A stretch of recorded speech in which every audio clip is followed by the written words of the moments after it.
Big TV భక్తి సమాచారం WhatsApp ఛానల్లో జాయిన్ అవ్వండి. అన్ని విశేషాలు ఎప్పటికప్పుడు తెలుసుకోండి. మీ పిల్లలు చెప్పిన మాట వినటం లేదా? హఠం చేస్తున్నారా? మారం చేస్తున్నారా? చదవమంటే పారిపోతున్నారా?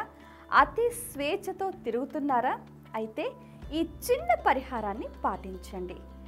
ఏం చెయ్యాలి అనంటే, ఒక ఆవు పిడక తీసుకుని కర్పూరము ఆవు నెయ్యి వేసి పిల్లలు చదువుకునే గదిలో ధూపం వేయాలి. అలాగే పిల్లలు తూర్పు దిక్కుగా తలపెట్టి నిద్రించాలి. అలాగే వారు పడుకునే వస్త్రాలు కూడా పసుపు రంగులో ఉండేటట్టు చూసుకోవాలి. ఈ మూడు మీరు జాగ్రత్తగా పరిశీలన చేసి వాటిని అమలు చేస్తే మీ పిల్లలు చెప్పినట్టు వింటారు. ఇది ఖాయం. అయితే ఎందుకంటారా? దీనికి సంబంధించి చిన్న లాజిక్ ఉంది. మనం ధూపం వేయటం వల్ల మన చుట్టూ పరిసరాల్లో ఉన్న నెగటివ్ ఎనర్జీ అంతా వెళ్ళిపోతుంది.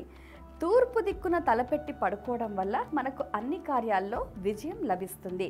పసుపు రంగు దుస్తులనే వాడటం వల్ల ఏంటంటే గురుగ్రహ అనుగ్రహం లభిస్తుంది.